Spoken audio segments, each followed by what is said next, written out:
This is the National Clean Energy Workforce Alliance, hosted and brought to you by Bank of America and hosted by IREC and the National Council for Workforce Education. We're excited to be here today, kicking off our, I hate to say it, but post-summer. I know it doesn't feel like that, but Starbucks has pumpkin spice out, so I guess summer's officially over. So we're beginning our webinar series for the fall. Today's session is State of the Workforce. We will be having an open dialogue about your workforce needs and solutions. So there's a lot of exciting things to talk about. The anniversary of the IRA and all sorts of exciting apprenticeship bills happening. So we're really excited to kick off this session for this webinar series. Today's webinar, again, is brought to you by Bank of America. We've got some great panelists today. And I wanted to just kick us off with a little bit of background about IREC and the National Clean Energy Workforce Alliance. So for those of you who are new, IREC stands for the Interstate Renewable Energy Council. IREC has got a 40-year history as a national nonprofit organization working to remove barriers to the deployment of clean energy for all Americans. And we do this work through state regulatory reform, local initiatives such as our SolSmart program, which helps communities around the United States accelerate their solar development and workforce development needs.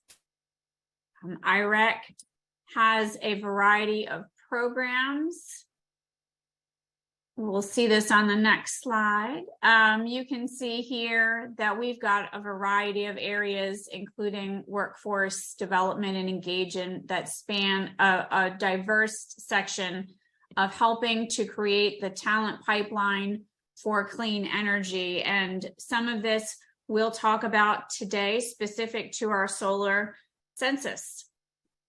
Next slide.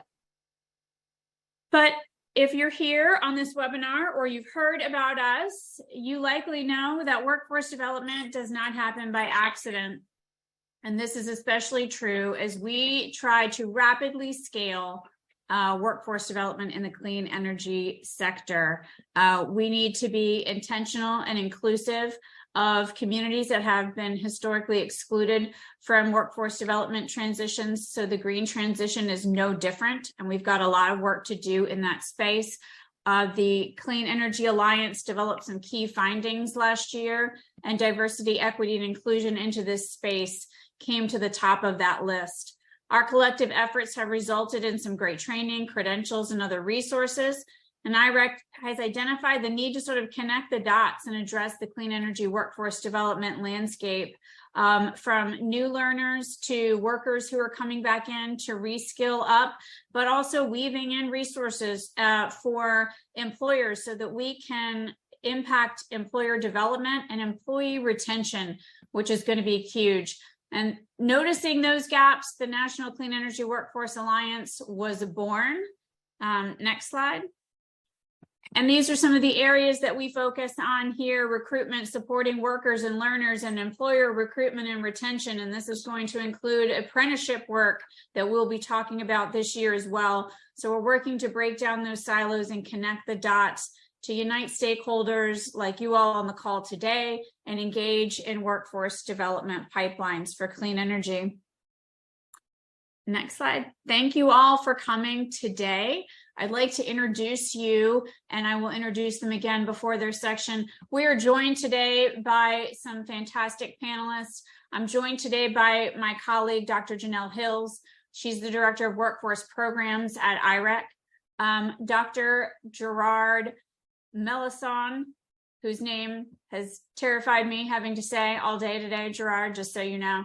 Gerard is with the National Council of Workforce Education, and Gerard brings a depth of experience in higher education and workforce development. So he'll be talking today about his work with the National Council of Workforce Education, but I encourage you to connect with him. He is a wealth of resource for workforce development and higher education programs.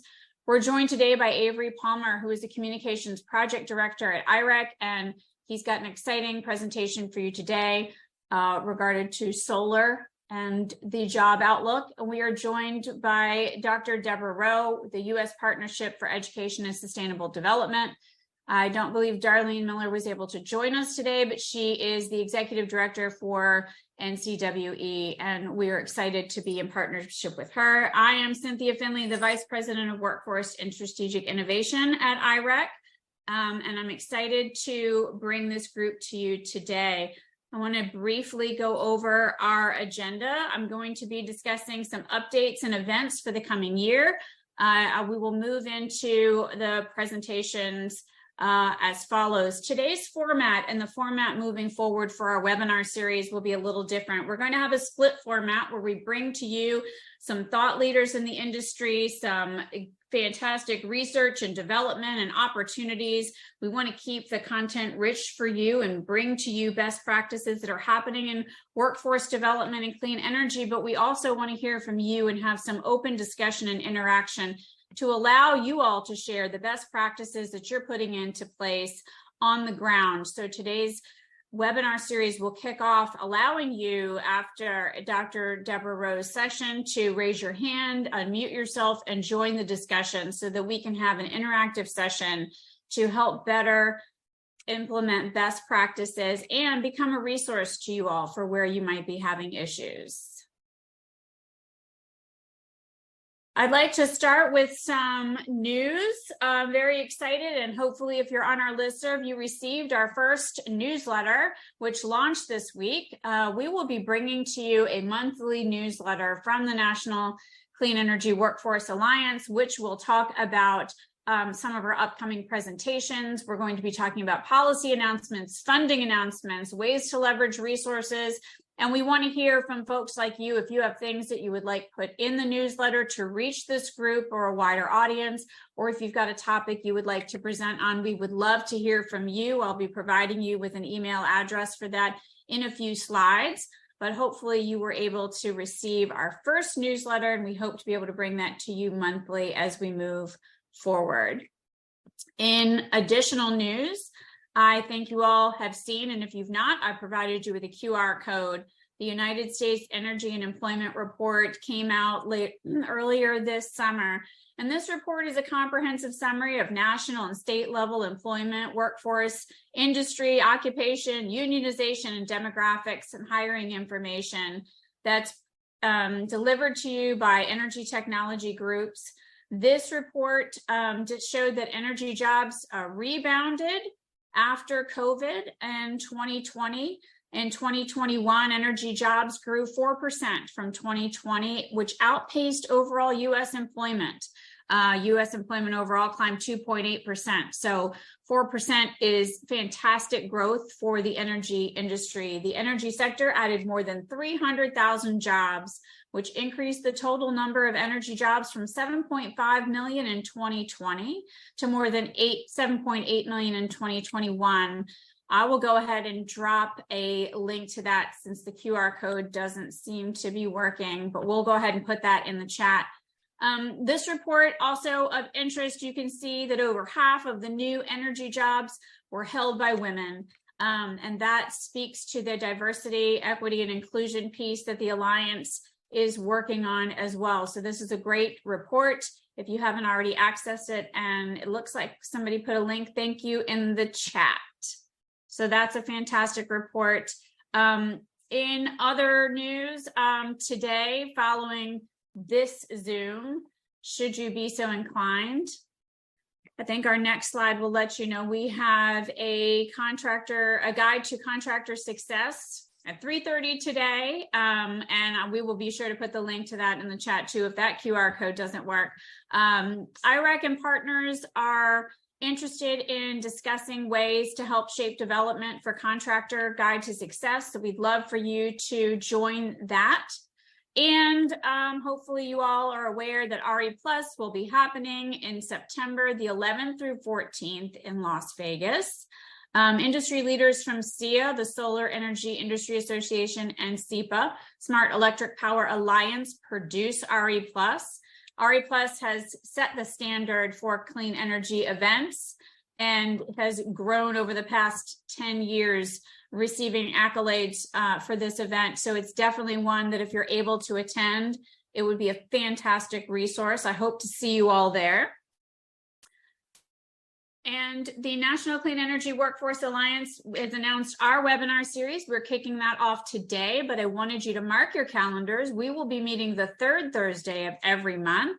We've got some great things coming up for you in September. The National Skills Coalition will be presenting on maximizing the infrastructure workforce opportunities. They've got some great policy to share, and the work that they've been doing is really exciting.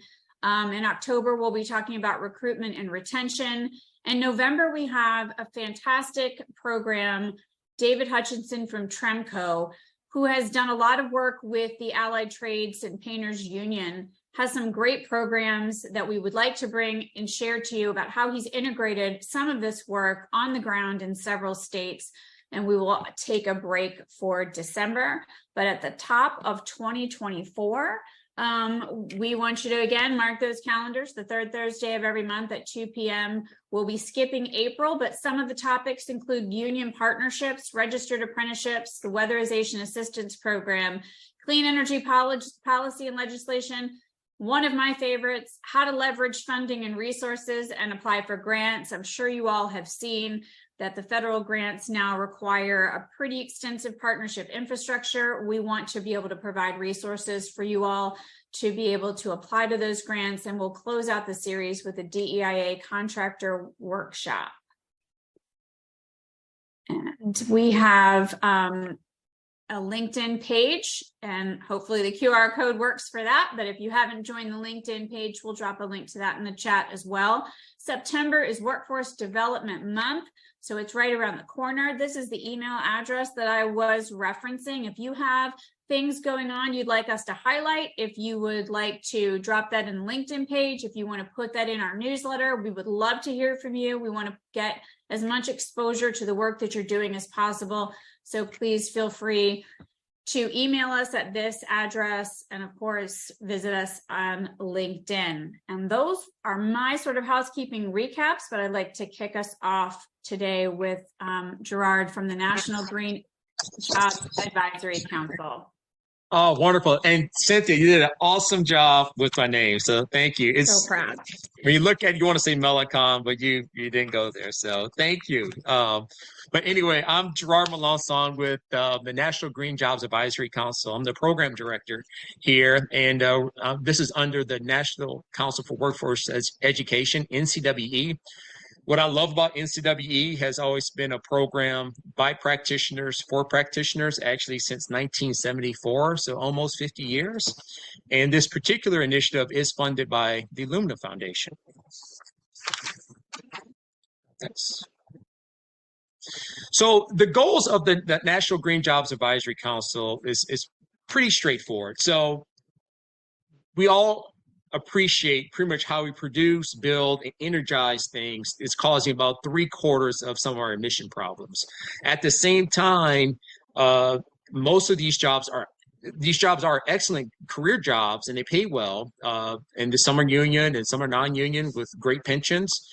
But they're currently comprised of 70% white males. So I'm very excited with what Cynthia just put forward. About 50% of the green jobs are comprised of women.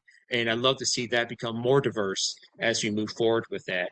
But so for us to kind of meet this challenge, the global challenge and workforce challenge in this green sector, we've been working with the doing facilitated process of technical assistance, coordinating these efforts with employers, training providers, and program designers. So out of these coordinated efforts, we have decided on developing modules for community and technical colleges to adopt. The reason why we want to do modules, if those who are in the higher ed sector, you know and appreciate going through, I call the committee of no, which is called the curriculum committee. To make any changes to curriculum is just a daunting process. But by adapting modules, if you have an electrical program that's already getting Pell funded, you have agreements worked out with your high school partners into the IBC, it's easier to adopt a module than change the whole curriculum. And so we created modules we call future-proofing legacy crafts. And the legacy crafts is like electrician, HVAC technician, construction, and so forth. But not only, I did mention heavy on community colleges, but these modules can be used in apprenticeship programs and other non-credit workforce development programs. I like to call them industry-based certification programs.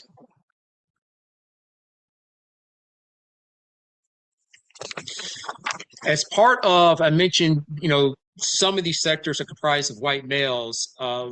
It's easy in curriculum. There's a kind of unintentional bias when you have PowerPoints, when a technician is already deferred as a male, as a he.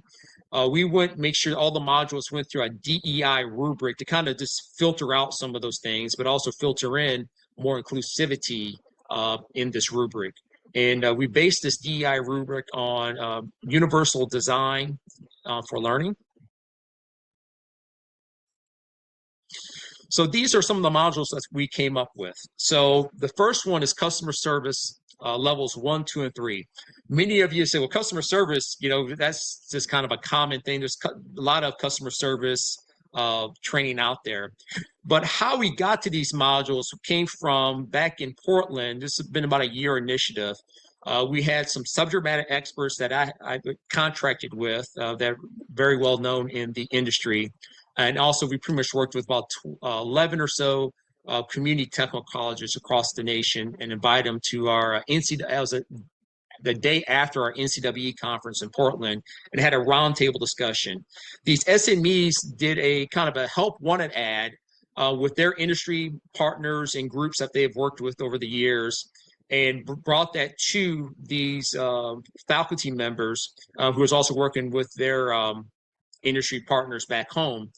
And a lot of times, even with an industry-based certification, there's always a detail or nuance their students still have to meet to be gainfully employed in their region, and especially in the green sector occupations. So we went through, we made it a modified DACM process where we went through these help wanted ads and identified those gaps in IBC programs and what the employer was looking for new technicians come out in the field, especially those who are progressing and greening their legacy occupations, HVAC to heat pumps to geothermal and so forth. So these are what we came up, and in customer service is written as a technician level, and some ethics of that as a technician level, for example, is you get more, technicians can upcharge a system and they make more money by doing that. But ethically, is that the right thing to do? One, for our environment, but two, for the customer, instead of informing the customer, say, hey, if we just put better insulation or better windows on the south side of your house, that will actually reduce your energy draw and your heating and cooling draw on a system. And particularly, you might be able to downsize a system if the technician was educated at that level. So those are the type of things in that customer service is in there from that technician standpoint. And all these other modules pretty much came from that help wanted side of things. And so those are free and able to use under Creative Commons license. So you could pull those modules and you may add something to it. You could cite the previous authors, and you could put it into your colleges or apprenticeship programs PowerPoint. And you can get everything here at that link at skillcommons.org. And so feel free to use it. It's free. You can download it and move forward with those modules. We're still developing modules. We did finish up the solar sizing module. The key ones that we are focusing on now and probably the next 6 to 8 months is focus on electric vehicles, charging and safety diagrams for automotive and light truck. Also, on the heavy equipment side, marine and tractors and 18-wheelers, there's a nice crosswalk from a diesel engine technician into the electric vehicle. It's called electric power generation. So we're working with industry partners and subject matter experts around creating introductory modules to stack on your diesel engine program that kind of help the technician be aware more about the electrical side of these vehicles that are coming rapidly forward in our sectors. And so those are some things to watch out for in the near future. This is a great toolkit that we came up with. Naida Wilson, we mentioned Darlene Miller, helped draft this curriculum. This actually marketing toolkit. Probably, I think we posted this probably about 2 months ago. It's pretty fresh off the press. The one thing I love about this toolkit is trying to help us meet some of our challenges. And one challenge is, since 2020, community colleges saw a decline of 827,000 students. Primarily, it's about 10% of the enrollment decline between 2020 and 2022. 19% of these individuals were Black males of decline, and 16.6% was in the Hispanic Latinx group. And at the same time, there is going to be a growth, as you see, about 3 million workers needed. So we have to be more inclusive, find new partners, and do things different to bring in a more BIPOC and more women-friendly touch than just relying on posting the class with any picture, thinking that people are going to come. And missing groups are actually doing good work in the community, that they have relationships, and how you leverage those relationships to get them into the green sector. So this toolkit is a very is free. You can go to ncwe.org for the download of this toolkit, and it's a very practical standpoint of how to recruit and build partnerships and leverage community-based organizations in your backyard to recruit BIPOC individuals and women into your green legacy programs that you have. This is another one here. We have a QR code. It should take you to the actual YouTube recording. Cynthia did a great job. She actually participated in this event that we had last week. And this was the Powering Partnerships to Close the Gender and Opportunity Gap. One thing I love to say from Gil Scott Herring is the Green Revolution will be inclusive. And we had some great participants from Women in HVACR, Hard-Headed Women's and Wife Pathways.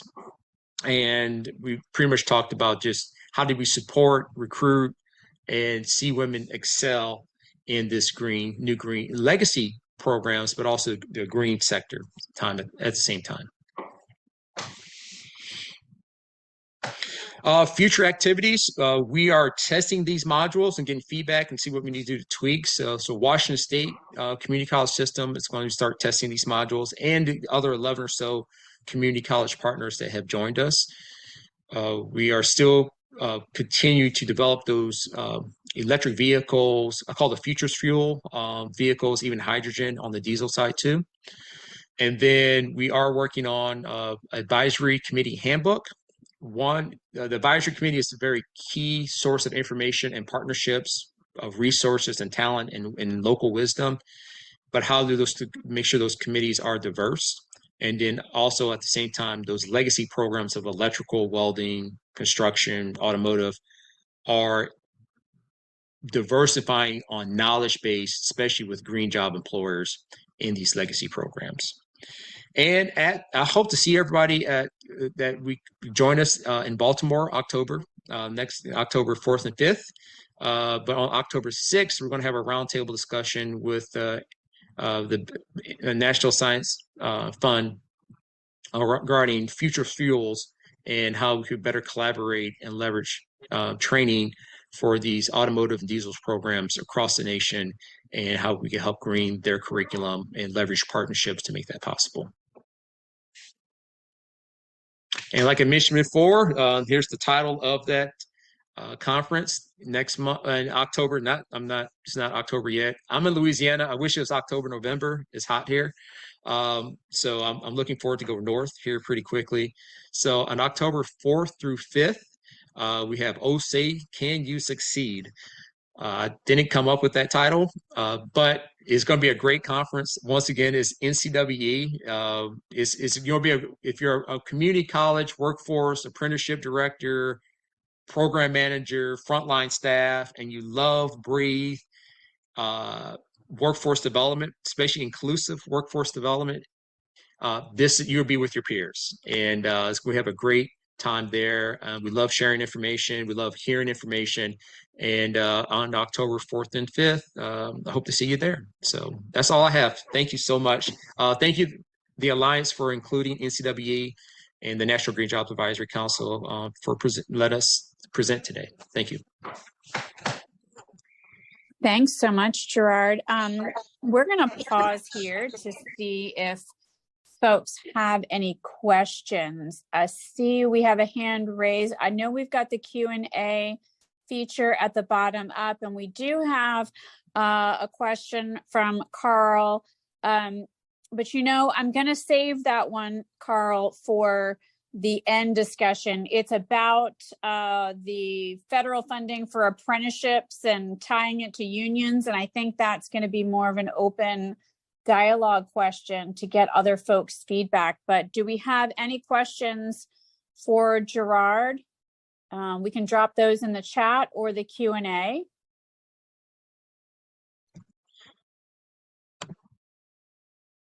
It was a great presentation, and I will be there in October at the OSA You Can Succeed. Gerard, I still don't, I think you came up with it, to be honest with you. I want to take credit for it. It's going to be a great conference. It will be, and thank you. And I'll leave my cell phone and my email. So if anybody has any further questions or want to collaborate in the future, please feel free to reach out to me. Happy to get you connected. Yeah. Sorry about that. It is Cal, not Carl. It is. I'm reading very tiny print. I've got the chat and questions and the presentation up on a tiny laptop. I guess here's one for you, Gerard. How will community and technical colleges find out about these training modules? Well, like today, and then I don't know if we have any money for marketing and outreach, but yeah, it's always under NCWE, under the National Green Jobs Advisory Council. So you could go there now. It's loaded under Skills Commons, the database there. Where I think they celebrate their 5 millionth download last week. So we have a shelf there, and I could send the link out, but yeah, just at NCWE and also SEED. I think I'll have Deborah probably say a few words regarding our work also with SEED coming up. I missed that part too, but yeah, we're just going to be ongoing, working with the partner, communicating through the Alliance about the modules, our updates of the modules. We'll probably be doing some posts in LinkedIn and Facebook as we move forward about updates. And just working, like I said, particularly through our Alliance, we'll be providing information and updates regarding the updated modules and future work that we're doing. Great, thanks. And the only other thing I see in the chat is if you have any links, I think, to those resources, they would love that. We can also post those links on the LinkedIn page after this presentation, and then we'll also have this presentation and PowerPoint will go out as well, and we can link any additional resources. Well, thank you so much, Gerard. And I think we're going to save Cal's question for open discussion at the end for sure. Oh, there's one more, Gerard. You're not off the hook. About the Skills Commons and how you can get your curriculum to a place where it can be used, licensed, and modified from a copyright standpoint.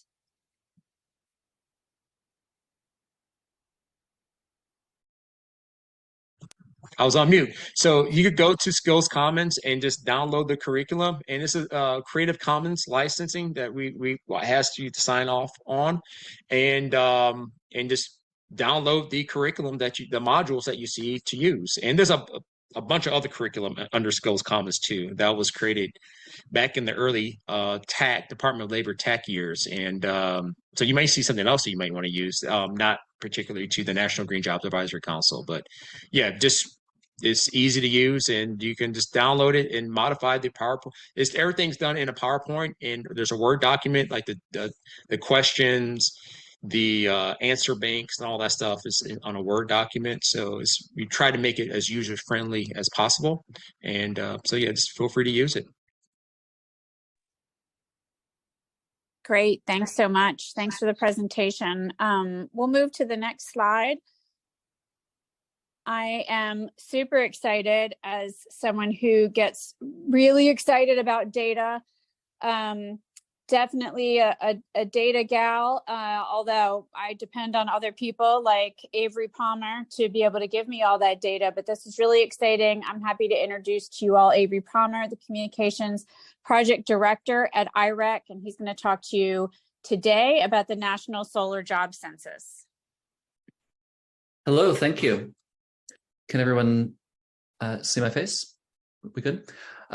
So I'm Avery Palmer. I'm the Communications Projects Director at IREC. I work on the comms team on various initiatives, including this report that we're going to talk about today.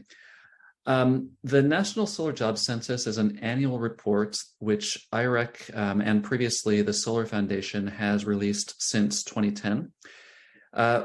This summer, we released our 13th annual report, and you can find this and all previous reports on solarjobscensus.org. And the longevity of this report and the fact that we've done it for so long really allows us to track how the solar workforce has grown and changed over time, both in terms of just the number of solar jobs and the aspects of the workforce that have grown and changed. And also in the most recent report, we were excited that we could expand it to cover not only solar jobs, but more information on jobs in battery storage, as well as some other clean energy industries. So I'm going to go over some of the main findings of the report fairly quickly, but I'd encourage you to ask any questions that you'd have. And we really want this report to be a resource for the clean energy community and the industry, because ultimately, over the years, this report has been used to document from an objective standpoint how the solar industry and related industries really are job creation engines. And the report has been used numerous times in a policy context to be part of the argument for why these industries are so important and why policies need to support them. Next slide, please. So the Solar Jobs Census is based on a rigorous survey that is sent out to solar and other clean energy companies. This same survey is used to inform the U.S. Energy and Employment Report, which Cynthia mentioned earlier. That report from DOE covers every energy industry, both clean energy and fossil fuels. And what we do in our report is provide a lot more detail, especially on solar, and more analysis on solar as well as some other clean energy industries. The most recent report we released this summer, and it covers solar jobs as of 2022. And as of that year, we have about 263,000 solar workers nationwide. That's an increase of about 8,800 jobs over 2021, or a growth of 3.5% year over year. Next slide, please. We break down the solar jobs in various ways. One of them is by industry sector. About 2/3 of the jobs are at installation firms. And this includes not only those who get up on a rooftop or in a utility scale field to install solar panels, but also everybody else who works for these installation companies in supporting roles, whether it be project management or finance or sales or any other needs that these companies have. In addition, about 13% of the jobs are at manufacturing firms, and other jobs are in wholesale trade and distribution, operations and maintenance, and some miscellaneous categories. In addition, we divide them by market segment. Within the 2/3 that fall into the installation category, about half of those work in the residential market segment. So the residential solar sector makes up, I think, about 28% of installations, I believe, but it's about 50% of the jobs. And the reason for that is the residential sector is just more labor intensive and it takes more jobs per megawatt installed. So we have around 50% of the jobs in residential. Another 16% are in utility scale, 19% are in commercial, and about 10% in community solar.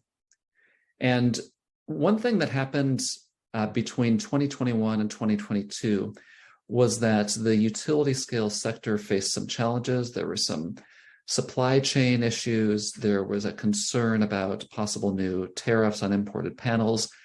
And as a result, utility scale companies tended to put off or cancel projects. And the result was in 2022, we had fewer jobs that year in the utility scale sector.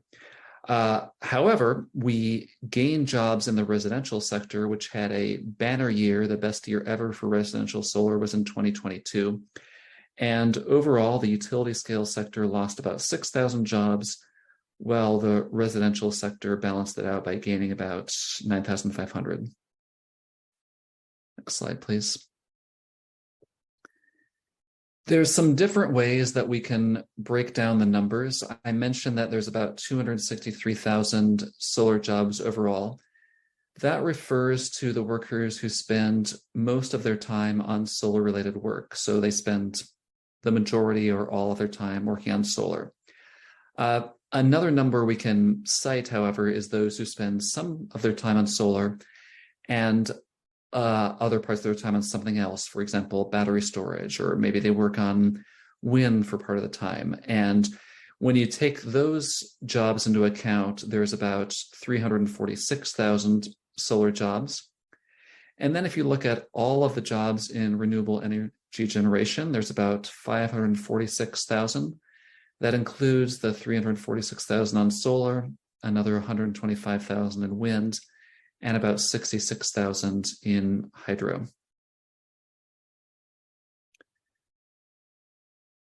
Another exciting thing that we found in this report is that jobs in battery storage are growing, and we classify these as separate and in addition to the jobs in solar.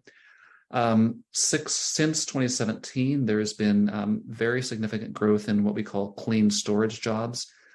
Most of those are in battery storage. And these jobs totaled about 85,000 in 2022. And they involve the installation, manufacturing, or sales of batteries, both behind the meter and at grid scale projects. And putting it all together, if you combine solar jobs and battery storage jobs, there were about 432,000 workers as of 2022. So again, since we've been releasing this report for so long, we can look back at trends over time. And the exciting story with the solar industry is it's grown so much over the past decade plus. Since 2010, solar jobs have almost doubled, or more than doubled rather, with more than 170,000 jobs added. Up till about 2016, the job growth in solar correlated closely with the increases in installations. Since 2016, deployment in solar has continued to increase, but the jobs have pretty much leveled off. And the reason for that is just that we've seen gains in efficiency and gains in labor productivity since then. Now, despite that, we can certainly expect more job growth in the future as a result of the Inflation Reduction Act and related policies. Every year, the Census survey asks companies how much hiring they expect in the future. And for 2023, we expect, based on the survey, we expect around 8.5% job growth.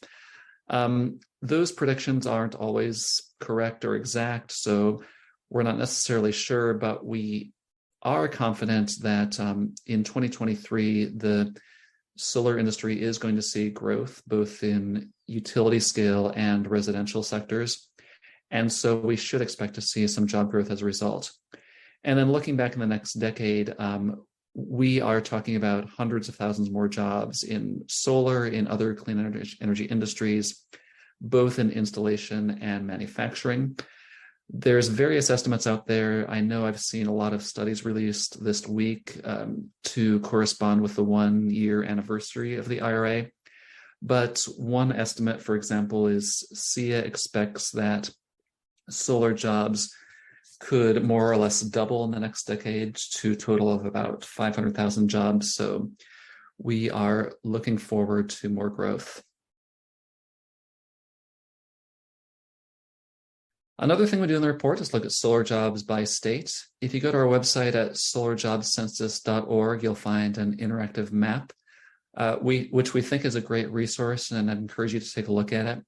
You can click through in any state and see the number of solar jobs, how much jobs have grown, and various other facts and figures. You can also click through from each state to a more extensive fact sheet, which shows you solar jobs numbers for the state, policy data on the statewide policies that have influenced solar job growth, for example, net metering, interconnection, community solar, and so forth.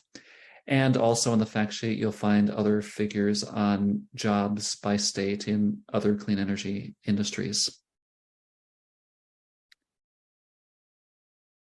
Some facts and figures I can highlight here at the state level. California remains by far the nation's largest solar job market with about 78,000 jobs.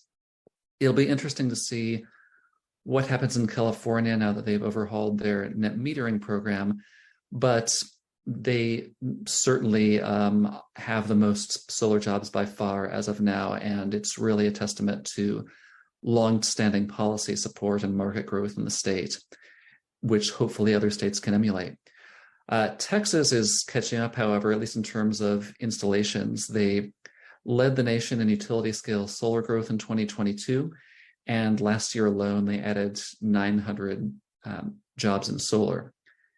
Nevada has the most solar jobs per capita, followed by Utah, and Wisconsin is among the states with the highest job growth percentages over the past year, starting from a relatively low base of about 3,200 jobs, but they did see 11% growth. Next slide, please. We're also proud that our report includes jobs data for Puerto Rico as well as DC. In Puerto Rico, there has also been very significant growth in residential solar in the past couple of years. This is as a result of increased residential demand for solar and battery storage to improve resilience and protect homes against power outages and disruptions that result from natural disasters. As of 2022, we had about 2,000 solar jobs in Puerto Rico, and we can certainly expect to see that increase. Looking back 5 years, at some more trends by state, some emerging markets or states where the solar industry is just taking off have seen substantial increases in jobs, including Illinois, which saw 58% growth since 2017. That's likely a testament to the impact of the Future Energy Jobs Act and related policies. Also, significant job growth in Florida, Virginia, New York, again, Texas, and Georgia over the past 5 years. With Georgia as an example, I would also mention jobs at solar manufacturing firms.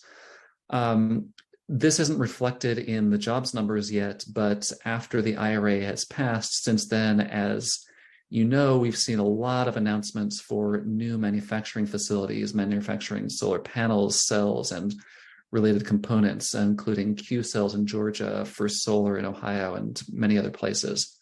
So we can certainly expect to see this reflected increased manufacturing jobs in the years ahead.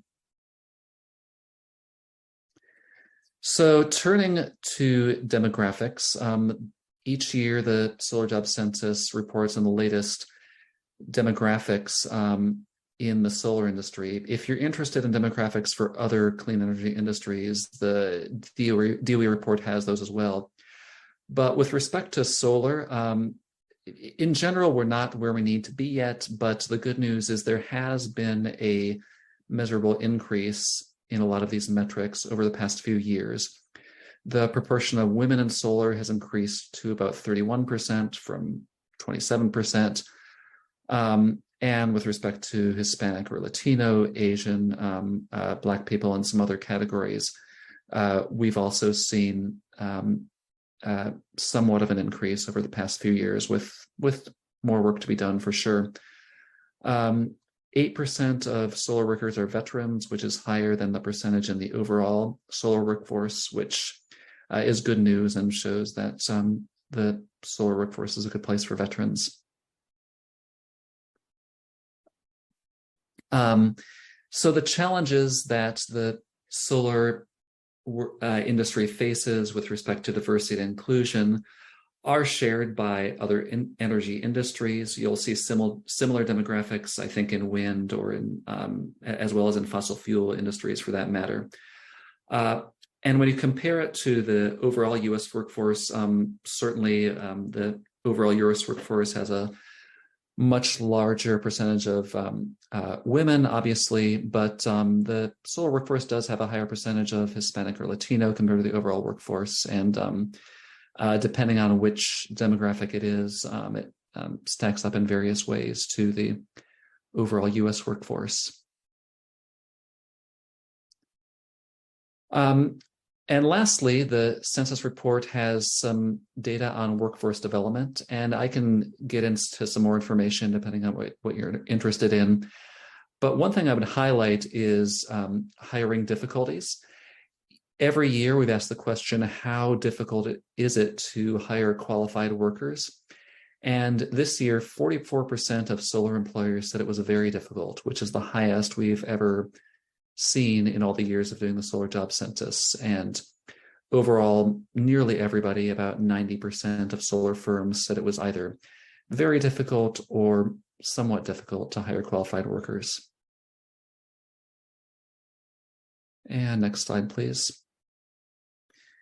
And in terms of education and experience required in the solar industry, most new hires required previous work experience, about 80% of them did. Most solar jobs do not require a bachelor's degree. 43% did, so less than half. And then 34% required an associate's degree. And I can send around this chart if you want to see the numbers more clearly, but it's also broken down by industry sector. I would say these numbers have increased somewhat in recent years, both in terms of experience required and education required.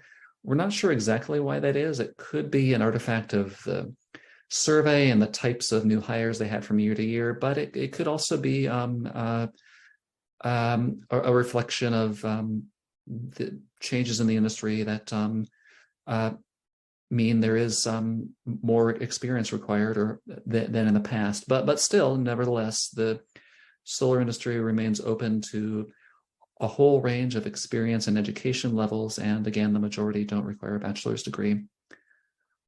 Next slide, please. All right, so again, you can see the whole report at solarjobcensus.org, and feel free to contact me or ask questions now if there are more questions I can answer.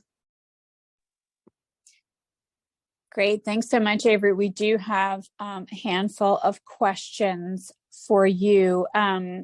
Tracy Wallace has asked, she said, the last that I looked at this 2022 job census, I couldn't find good detail for Texas, but then also followed up with, are you able to connect us to any Dallas area installation contractors who claim to have difficulty hiring for solar installation? Sure. So I mentioned we have the interactive solar jobs map at this URL right here, and you can click through to our map and see all the information we have about Texas.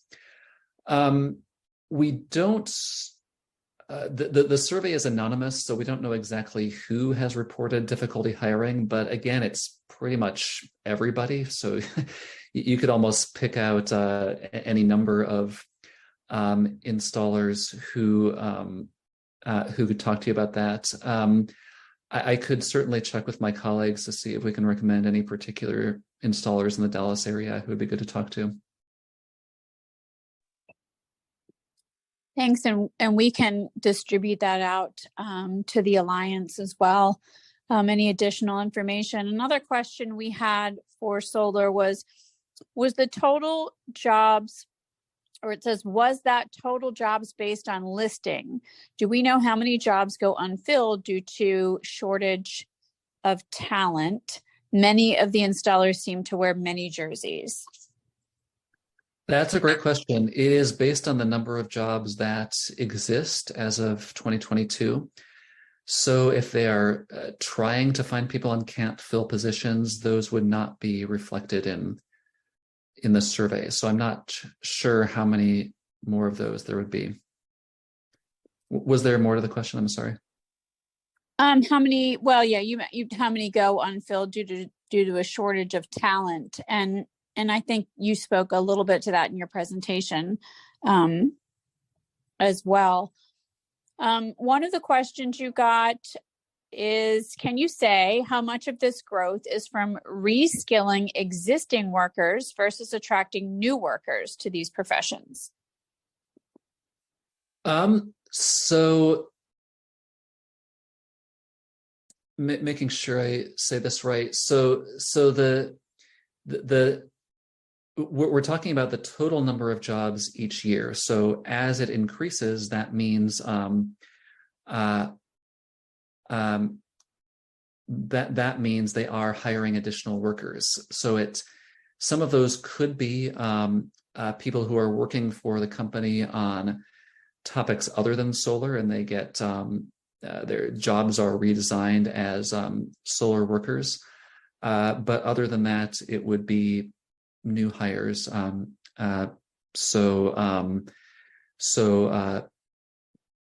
Additional solar jobs, and of course there would be some turnover, so those would be subtracting positions that no longer exist, and then adding the new jobs created and workers hired, and then you get the total number of solar workers. Great, thank you. You got question. Let me see here. Do you see manufacturing in solar and batteries increasing even more with the IRA? Absolutely. I started to touch on that. And I'll start with batteries because the job growth in battery storage is something that we're pretty excited about. The solar industry, again, is becoming more of a mature industry, and with labor efficiencies, there's less job growth than before, but the battery storage jobs have again increased a lot in recent years, and we certainly expect this to continue with the IRA, which has more incentives for battery storage.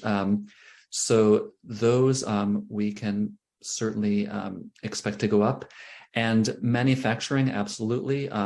Again, there have been many announcements for new manufacturing plants that are planned ever since the IRA was passed a year ago. We don't see these jobs yet because the facilities aren't yet online, but once they are, these facilities have talked about hiring additional 1,000, 2,000, etc., new workers, and that will. So then we should see an increase in solar manufacturing jobs, as well as battery manufacturing, wind manufacturing, across sectors. Thank you. We had a question And I think this might be a good one for open discussion, but the question was, what about on-the-job training programs for high school students, recent graduates, community-based organizations who always have great candidates interested in solar careers? Yeah, I would open that up to my colleagues on this call, but that is certainly a great avenue for bringing in the next position. I think that goes to the connection piece that we plan to talk about here on future webinars as well, about how we can integrate and link those resources. We had another question, again in Texas. We're currently seeing an implosion in the residential installation market right now in Texas. Do we have an expectation of when this might bounce back? To be honest, I am not familiar with the details of what's currently happening in Texas. I do know that in 2022, as of this report, Texas saw significant growth in both utility scale and residential solar. I'm not sure what's happening this year. I don't know if anybody else on the call is more familiar. Yeah, and we can open that up, Tracy. I know that was your question for sure when we do open Q&A. We had one more because I think you addressed some of them in your presentation about specific state demographics, but you had another one here. We're expecting to see more reporting soon that a growing number of jobs in solar industry are not well paid, lack of safety standards, upward pathways, and are not necessarily of high quality. Does your research touch on any of those aspects? Right. So one point I didn't mention is that 10% of solar jobs are represented by a union, which is higher than the private sector average. We don't measure wages in this survey. It's something that we've found is difficult to determine in a survey of this nature. There are some BLS statistics that we cite on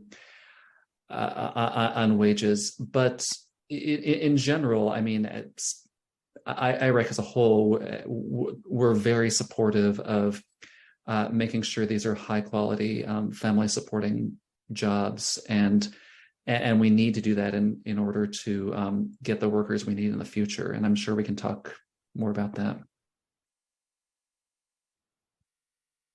Great. Well, thank you so much, Avery. If you all have additional questions, you can feel free to drop them in the chat. We'll have open Q&A here in just a second. And as well, we'll hope to answer any of those questions if you reach out to us at the Alliance webinar. So I think we will, for the sake of time, move forward here to the next slide. And I'd like to introduce to you, and if you've been on a webinar before with us, you already are familiar with Dr. Deborah Rowe, the President of U.S. Partnership for Education and Sustainable Development. Thank you. Hi, everybody. I have a lot of people that I know that are here today, and just delightful that you've joined us. So let's go to the next slide, please. And really, this is the time when we want to have discussion, where you can all learn from each other. Let's click on that slide again. We want to know, what are your roadblocks to accomplishing your clean energy workforce goals? And I know some of you are employers and some of you are educators. Some of you are from community colleges, from private training, from community-based organizations, plus many other stakeholders that are on here today. So we want to understand your roadblocks. That will help us to design what we're going to do over the next year with you. But also, I've found that we can learn a lot from each other. If you don't want to share it with everybody, then please, you can direct it just to me or to just the hosts and panelists by doing the drop down on the chat. But please do share. So staff and funding. Okay, so if you had more funding, you'd hire more staff, you'd be able to get more done. I got that. And you don't have enough instructors. Yeah, and the instructors that we do have oftentimes don't have the professional development that we need. So these are problems of taking things to scale, right? And how do we get all the different components ready for success. Where else are you feeling kind of a roadblock or a bottleneck, so that we understand what you need in terms of resources? Oh, and there we are already starting to do some, hey, check in with me. I've got some solutions for you. So while you're thinking about this and what your other roadblocks are, I have some gifts to share with you. So let me share my screen, which I think I can do, right? Yep. And we'll come back to your slides in just a second here. So I have some things that might give you good, useful information. One is the Clean Energy Ministerial, which are 30 countries that have come together to address these same workforce issues, but on an international level, just finished a series of solution summits. And it's all together on this page. So I will drop this into the chat for you. I'm just going to show you what's available on the page as you harvest that out of the chat. So if you scroll down, you'll see that we had 4 solution summits. One, for example, talks about an international solar jobs platform where companies can put the jobs that are available, and then you can go on and find where those jobs are if you happen to be an educator, a trainer. You'll also hear there's a tool for how community colleges, but also any training organization can reorganize what they're doing for green skilling that comes from the International Labor Organization. A lot of other useful information from the International Labor Organization about this issue of quality jobs, livable wage jobs. And you get the slide presentations are available as well. This is the International Renewable Energy Agency came to our second summit where they have a free K-12 curricula that they're finishing up over the summer. And then there was a wonderful report that came out of the International Energy Agency, and that report is examples of policies that we need. And I know a lot of your states are catching up now, right, to address the need for state level policies now that the IRA and the bipartisan infrastructure bill has been passed. Also standards for wind organizations and wind education. The third summit had to do with how we can get cities involved and also training organizations from the international level and what they can share, free online courses, etc., and portals. And then Arpit Sharma from India was stunning at our last solution summit about how India is preparing the workforce for the clean energy transition at an amazing pace with incredible resources. So you can have the links that are there. You also see the link to the international listserv and the international LinkedIn Google group. Another thing that has come out of this that I wanted to make sure to give you a direct link to is we created a toolkit. This is a toolkit for clean energy workforce development. And it is more international in its perspective, but I think you'll find that there are a lot of useful things in here. And so there's the toolkit link right now into the chat. And then if you are not aware of it, because I heard some of you getting really excited about curricula, right? Particularly open source curricula. This is the building science education area out of Department of Energy. And you can go to their training modules and they are open source and there's lots of them there. So let me go ahead and put that into the chat. We'll be doing more with compiling different curricular resources, but that's just one that you're going to want to check out. I also want to point to, and this one I can't put in the chat, but if you come back and visit the Seed Center in a couple of weeks when it's updated, these should be included in there.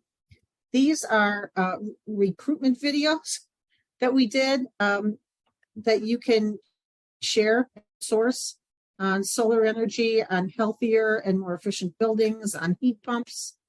And then we also have modules, curricular modules on solar, once again on heat pumps, and a lot of pieces that'll take you back to that Building Science Education Center I just showed you, on weatherization, building performance, green construction, and net zero.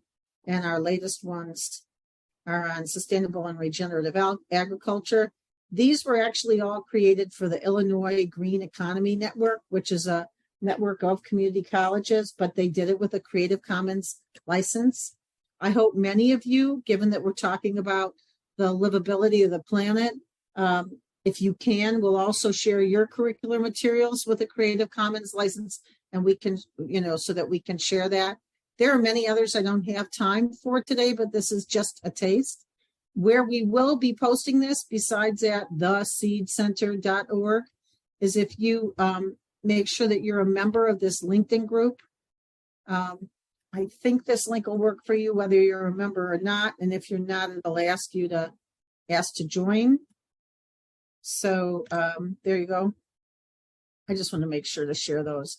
So I'll stop sharing. And now if we can go back to the slides. And I'm also just looking in the chat.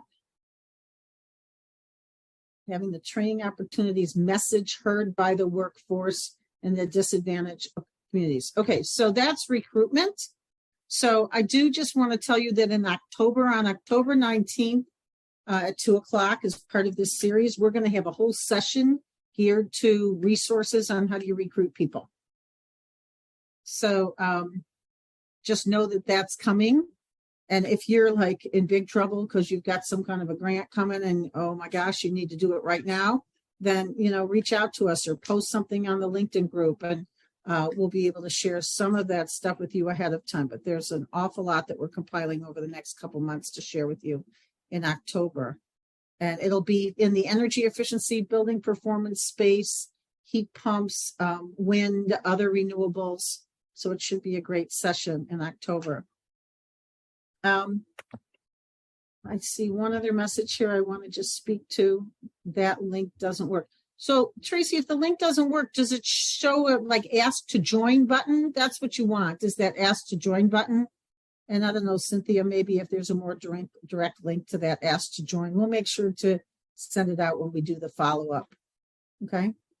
The other thing that I want to share with you, and then I want to open it up to comments, is I want to share with you that there is a lot of money that's going out now out of the IRA, and it's going out to the states, and they are having to put together their proposals to get the information and the funds from the federal government so that they can do their state level workforce development programs and a bunch of other programs.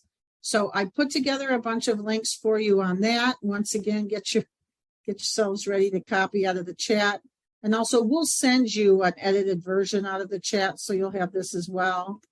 But this came, thank you very much, from some folks at DOE who compiled the list. So you can see there's starting at the top on this in the chat, there are links to some of the guidance and legal requirements for states that are now going to be getting some of the federal incentive money, like contractor training programs at $200 million, like home energy rebates, and that guidance is out there. And so as each state creates its own, and also this one's already released, the energy efficient home improvement credit. So a bunch of things are coming out. You might want to contact your state energy office and say, hey, I'm here. I'm really interested in participating. If you are taking any input into what you're going to apply for or how you're going to roll it out, just know that we really want to be involved. Start to build those relationships with your state energy office, because it'll serve you well moving forward. And remember the earlier session I did with you about setting up regional partnerships. So there are some meetings that are going on, one in Milwaukee, one in Atlanta, as part of a series on extending that idea of building regional partnerships where you have at the table all the different stakeholders so that you can build an inclusive workforce with the wraparound services, with the job placement, with the recruitment up front, so that this will really work for challenged communities and historically disadvantaged communities. Excuse me, that's my husband, and he sneezes very loud. Okay, so anything else that you all want to share? I know that was a little bit like a fire hose, but I wanted to make sure that we got that information to you. And other comments? that you all want to make. You can raise your hand. We'll be glad to unmute you. I do see we have a hand raised.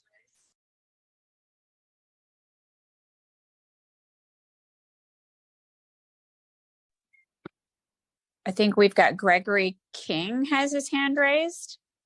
So can we unmute him? Or here, I'll do it. I've asked him to unmute himself to ask his question. Yeah, Gregory, there should be a button that pops up that allows you to unmute.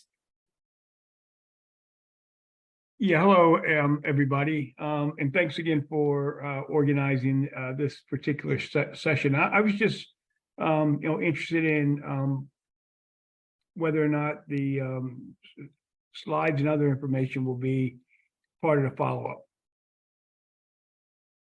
I know that the recording is. I don't know if we put out the slides separately as a slide deck. I think that's a great suggestion that we should take into consideration.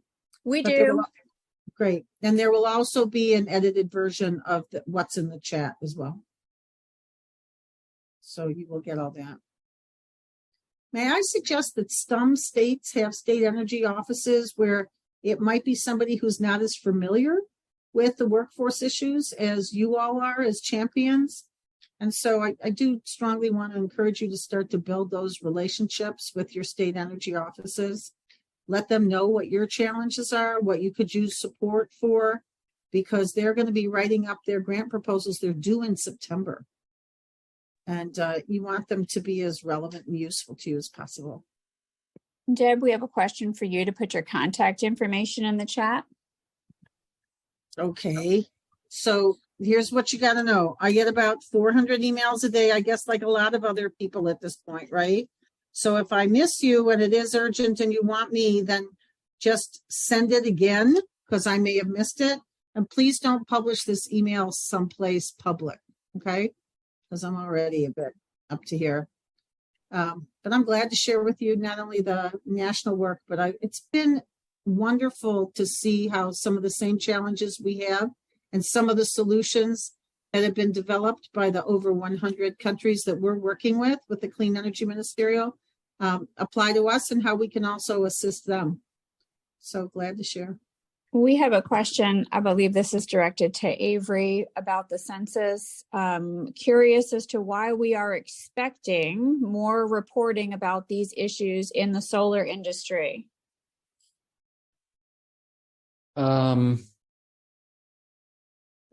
Maybe the person can clarify more reporting about what in particular. Richard, did you want to unmute yourself to elaborate?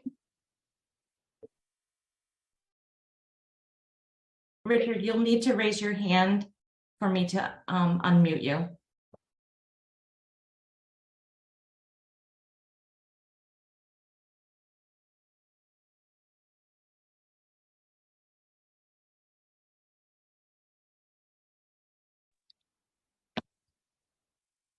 Well, I'm not sure if Well, Richard's while still you're on. I working on can't that, see. Andy's got a question in the chat. And I don't know if Jamie's on here or Jenny or some of the other folks connected to DOE. They're interested if the US DOE proposals from state energy offices has been pushed back from September 30th to December 31st. That's a rumor. You all know anything about that?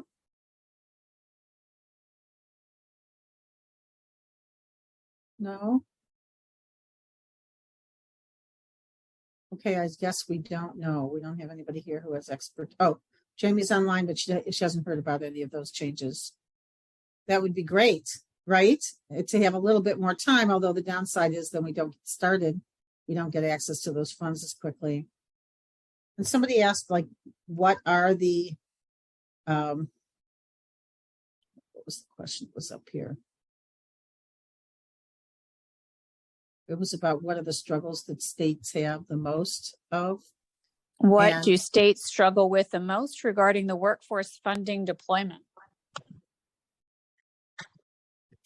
You know, I could try to take a stab at that. I'm not quite sure. Each state, each county's fund workforce development different, and there's different possible. Even unions have their own training funds and so forth. I think nationally, one struggle that at least I have over my years struggled with on federal dollars that are applied locally is through the Department of Labor.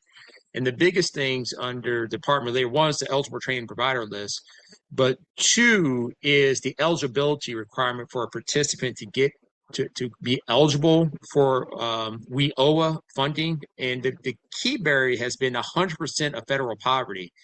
So if you're training, say, for example, a solar panel, a PV installer, and the market goes down, you would make more money. You're not at 100% federal poverty. A CNA is not at 100% federal poverty, and they're changing bedpans. It's a horrible career. Well, it's not a horrible career, but it's a needed career, but it's not a glorious career. And you make too much money to go up the food chain. So if you want to be a PV installer and become a licensed electrician, you don't qualify for those WIOA dollars. So I would advocate it go up to 250% or 300% of federal poverty to get more people who are the working poor to leverage that money to move up their career pathway.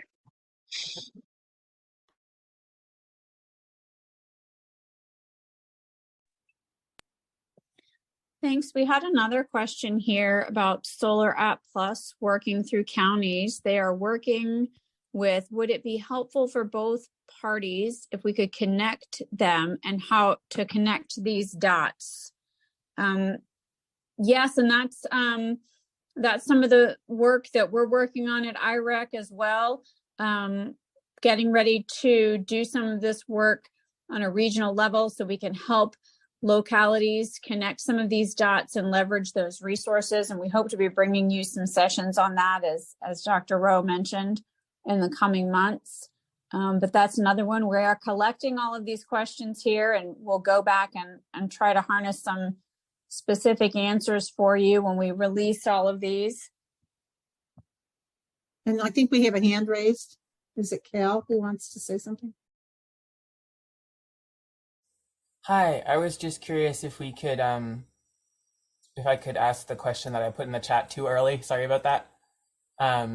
Just that the problem we're running into, I'm just going to read it. The problem we're running into in my region is the extent to which federal and increasingly state funding for apprenticeships and actually other job training is exclusively available for union-tied training programs. Unionizing is obviously beneficial for workers, but we currently have very few union shops in the rural region where I work, and I'm not aware of any active local efforts to unionize solar energy efficiency or heat pump contractors around here. This is undercutting the local clean energy industry training programs. So is this a problem people are running into elsewhere, and has anyone found any robust solutions? Yeah, I have an answer, but does anybody else want to answer first before I speak? Debbie, you're going, and I'll follow, whatever. Thank you. It is a problem.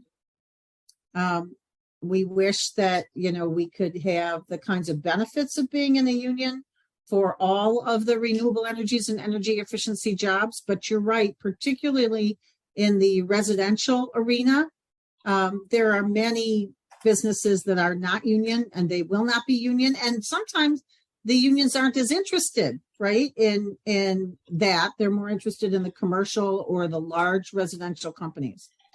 So in terms of how do you address that? Well, one is if you want to be a facilitator of that, because the unions did bring us the weekend, it did bring us the end of, of child dangerous labor conditions. There are some real benefits to having a union there. You can reach out. I just went to the national meeting yesterday of the UA, which is the plumbers and pipe fitters and HVAC guys and gals, and they're very interested. But it depends on the local. If the local's not interested, the national can't force them. This is also true with IBEW and some of the others, the construction workers. We have found in community colleges, and many of the nonprofits and community-based organizations, we train workers, and they can choose to go into a union shop or a non-union business. But we need to have career pathways for both. Can you talk about IREC, the grant that you just received? But I can tell you in general, without getting into specifics, that there is funding that is coming out for apprenticeships, which are not just union apprenticeships. And it will support your work. I do think it's very important that you talk to your state energy office and tell them what you just told us, because otherwise they may create these programs with blinders on and not recognize this as an issue. And then you'll be out of that loop too in terms of the funding coming to the states. Go ahead, Gerard. So Cal, I think great question. So there's, and Dr. Rowe kind of mentioned it. So there you have union shops, non-union shops. I would say this is where an opportunity, if either there is an intermediary, a third-party intermediary to bring partners together. I think the key thing, you want to put them on some type of apprenticeship program. There's the competitor to IEBW, maybe the IEC, Independent Electrical Contractors, but they have their employers, portable careers and pathways. But I think the key thing is work as a sector, and especially if you're a rural area, you may have to broaden the sector to some type of metropolitan. Either your rural communities are serving a bedroom or being in bedroom communities to a larger urban area. So kind of work within the urban area to the rural area in a sector of electrical solar, and kind of build some synergy of partners. And then and if there's just a bunch of small contractors, is just organize them and try to get them agreement. And if there's either an electrical training provider that does solar or a community college that does solar and electrical, bring them in. Another partner is to bring maybe your state has registered apprenticeship programs in their database, and you may be able to find somebody who has a registered apprenticeship program and work with them in your region and kind of grow from there, and then work with their local workforce development office and see if they could be the intermediary if you don't want to take on that intermediary role. But the key thing is to organize the field more. And I like to bridge electrical and solar together and have an electrician that does solar related work. So you do it from that standpoint and try to find those local partners there.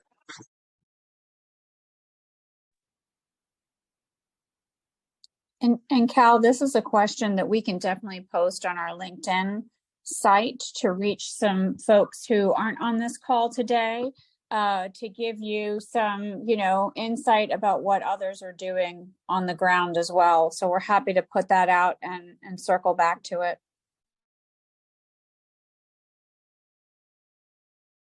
All right, I was on mute. Cal, I would like to hear about your coalition that's trying to do work on this, because you aren't the only one we've heard this from, but we don't think that there's a big organized response of acknowledging the reality of that. So thanks for bringing it up. Sure. Do you want me to just share that right now?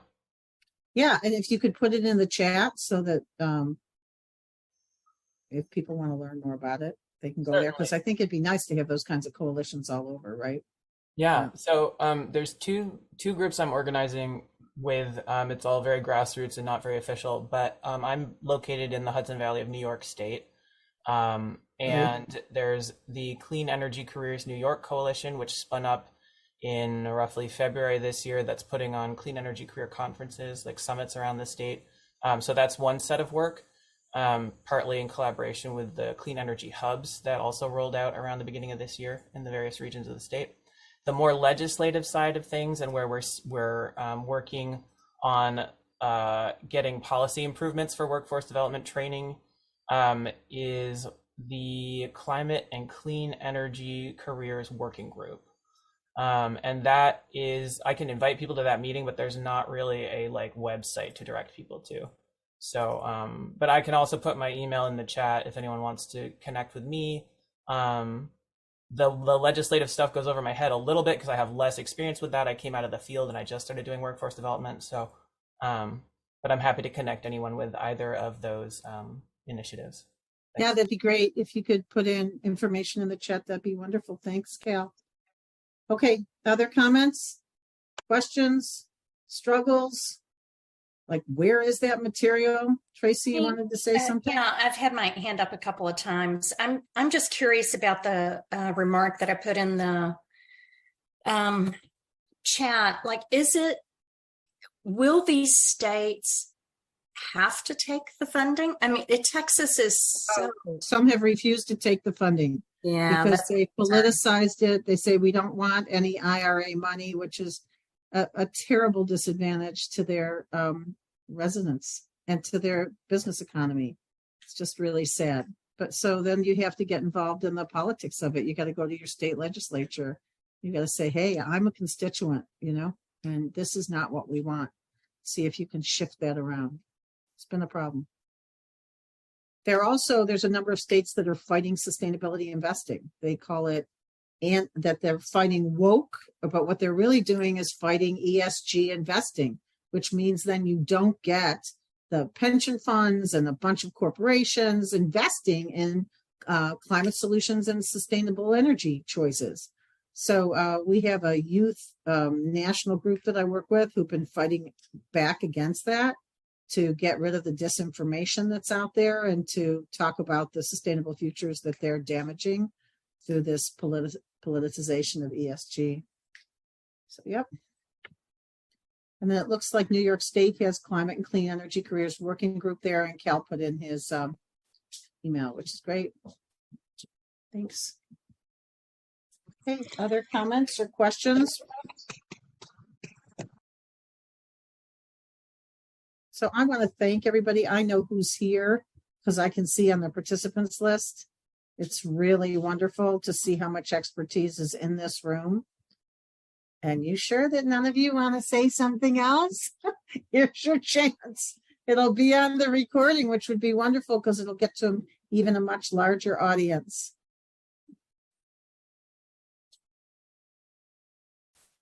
Hey, Deborah, one thing I would like to say, I know they asked about the IRA and battery development, but at least in Louisiana, I'm part of the Gulf South and petrochemical, the IRA has also helped, diversify cleaning the grid system. For example, there's a big push towards hydrogen, and now they want blue-green hydrogen, which is putting more emphasis on renewables of wind and battery and solar. And without the IRA, that would not have happened. And definitely direct carbon capture and sequestration has been a big push here. And those also are green jobs too. So whoever is supporting and promoting the IRA and the benefits for that, I've seen a lot of jobs supported and sustained and growing for the future fuels and just to keep our climate cleaner and safer moving forward. Yep. We will be coming back to you this year with the need to celebrate the IRA and what it's been able to accomplish so that it doesn't get damaged in future actions by our elected officials. And also to highlight the climate wins and the clean energy wins that we've had. And many of you are in a position to help with that. So stay tuned and you'll hear more. Any other closing comments from our co-organizers and our panel members before we call it a day? No, I wanted to thank everybody for participating, especially our panelists today. We will recap the Q&A with some answers. We will post it out to the group as well as the LinkedIn page. So please check both of those places. And in the meantime, if you have any other questions, feel free to reach out. Thanks, everybody. Thanks so much for coming today.